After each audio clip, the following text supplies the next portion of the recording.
Nama saya Sri Ningsi SPD, mengajar bidang studi biologi di SMA Negeri 5 bagian 19. Di sini saya akan menyampaikan materi tentang organ pada tumbuhan. Nah, kalian pasti sudah tahu ya pengertian dari organ. Organ merupakan kumpulan dari beberapa jaringan yang memiliki tujuan atau peranan tertentu dalam tubuh. Nah, organ pada tumbuhan itu dapat dibedakan menjadi organ vegetatif dan organ generatif. Nah, kalau organ vegetatif yaitu akar, batang, dan daun. Nah, sementara yang termasuk organ generatif yaitu bunga, buah, dan biji. Dan kita akan bahas tentang organ yang pertama yaitu akar. Akar adalah bagian dari tumbuhan yang berada dan tumbuh di dalam tanah. Nah, berdasarkan letaknya, akar itu dibedakan menjadi dua. Ada akar primer dan ada akar liar. Nah, untuk akar primer yaitu akar yang tumbuh sejak embrio hingga tumbuhan mati. Nah, biasanya akar primer ini berfungsi untuk menegakkan tumbuhan serta menyerap air dan garam-garam mineral. Nah, yang berikutnya adalah akar liar. Nah, akar liar itu adalah akar yang muncul dari batang, daun, dan jaringan lainnya. Nah, biasanya itu bersifat permanen atau temporer, serta dapat tumbuh mencapai tanah atau tidak sampai menyentuh tanah. Nah, biasanya akar liar itu berfungsi untuk menyerap air atau mengalami modifikasi menjadi organ untuk merayap, kemudian menopang, serta sebagai akar pada tumbuhan parasit. Secara umum, akar itu terdiri atas yang pertama tudung akar. Nah, tudung akar itu terdapat pada ujung akar. Nah, biasanya berfungsi untuk melindungi ujung akar. Nah, yang kedua adalah epidermis. Nah, epidermis itu terdiri atas sel yang berdinding tipis. Kemudian, sel epidermis yang berada di daerah dekat ujung akar akan berkembang menjadi rambut akar. Yang ketiga adalah korteks. Nah, korteks itu tersusun atas sel-sel parenkim yang tersusun renggang, sehingga terdapat rongga antar sel. Nah, korteks itu berfungsi untuk menyimpan makanan cadangan berupa butir-butir amilum. Nah, kemudian yang keempat adalah endodermis. Nah, endodermis ini merupakan selapis sel yang menjadi pembatas antara korteks dan silinder pusat. Nah, kemudian yang kelima adalah stele atau disebut juga dengan silinder pusat. Nah, silinder pusat itu terdiri atas perisikel dan berkas pembuluh. Nah, organ berikutnya adalah batang. Batang itu adalah bagian tumbuhan yang terletak di atas permukaan tanah yang berfungsi untuk menopang daun, buah, dan bunga. Nah, biasanya di batang itu terdapat buku dan ruas. Buku itu merupakan tempat keluarnya daun atau tunas, sementara ruas adalah jarak di antara dua buku.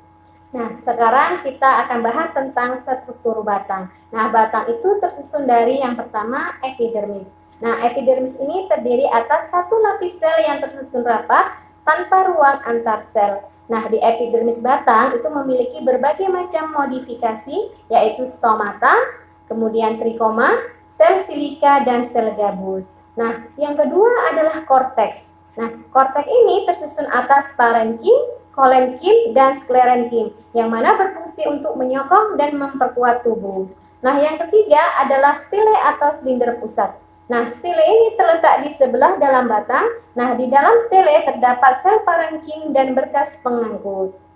Nah, kemudian organ yang berikutnya adalah daun. Daun itu tersusun oleh yang pertama jaringan pelindung, kedua jaringan dasar, ketiga jaringan pengangkut, keempat jaringan penguat, dan yang kelima adalah jaringan sekretori. Daun merupakan tempat berlangsungnya fotosintesis. Nah, berbagai macam jaringan yang ada pada daun yaitu jaringan pelindung atau epidermis. Nah, epidermis daun itu terdapat di permukaan atas maupun bawah. Umumnya terdiri dari satu lapis sel. Pada epidermis terdapat celah yang diapit oleh dua sel penutup. Celah ini disebut dengan stomata. Stomata terdapat pada kedua permukaan daun. Nah, berikutnya adalah jaringan dasar atau mesopil. Mesopil merupakan jaringan parenkim pada daun, terletak di antara epidermis atas dan epidermis bawah.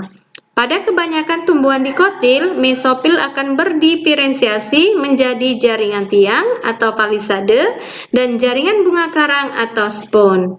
Nah, sel-sel jaringan tiang itu tersusun rapat, kemudian banyak mengandung kloroplas. Sementara jaringan bunga karang tersusun oleh sel-sel yang tak teratur dan memiliki kloroplas lebih sedikit dibanding kloroplas yang ada pada jaringan tiang.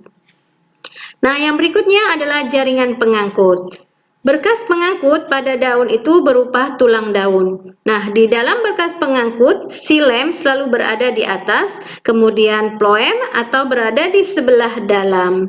Nah, tulang daun berfungsi untuk mengangkut air serta zat hara dari tanah dan hasil fotosintesis dari daun ke bagian tubuh yang lain.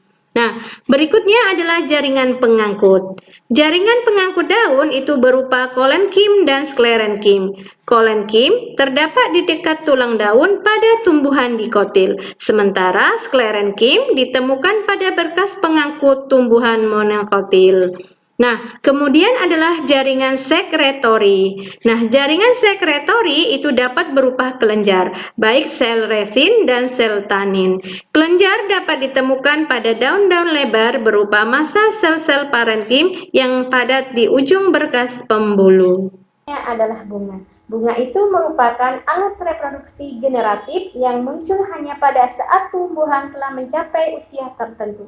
Nah, biasanya pada bunga itu terjadi penyerbukan dan pembuahan yang nantinya akan menghasilkan buah. Nah, bunga itu merupakan modifikasi dari batang.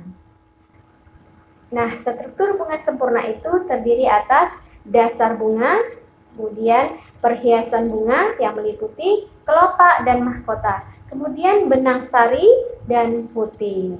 Nah, sekarang kita bahas satu persatu. Yang pertama adalah dasar bunga.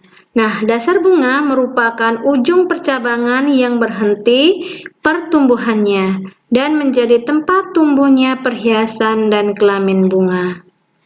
Yang berikutnya adalah perhiasan bunga. Nah, perhiasan bunga itu meliputi kelopak dan mahkota. Perhiasan bunga itu disusun oleh dua unsur daun steril, yaitu daun kelopak yang secara kolektif menyusun kelopak bunga dan daun mahkota yang secara kolektif menyusun mahkota bunga. Kelopak merupakan bagian terluar dari bunga. Kelopak melindungi bunga pada saat bunga berbentuk kuncup. Sementara kalau mahkota itu merupakan lapisan kedua setelah kelopak, yang mana mahkota ini memiliki fungsi untuk menarik serangga agar menghisap madu yang sekaligus membantu penyerbukan. Yang berikutnya adalah benang sari. Stamen memiliki kepala sari yang terletak di ujung tangkai sari. Di dalam kepala sari terdapat satu atau lebih ruang sari. Nah, ruang sari terdiri atas dua kantong sari yang merupakan tempat terbentuknya serbuk sari. Nah, serbuk sari merupakan gamet jantan. Nah, berikutnya putik atau pistilum. Putik terletak di pusat bunga, tersusun dari satu atau lebih daun buah. Putik tersusun dari beberapa bagian, yaitu bakal buah, tangkai putik, dan kepala putik. Yang pertama, bakal buah. Nah, di dalam bakal buah itu terdapat ovarium. Nah, ovarium ini merupakan tempat terdapatnya sel telur atau ovum. Nah, kemudian tangkai putik.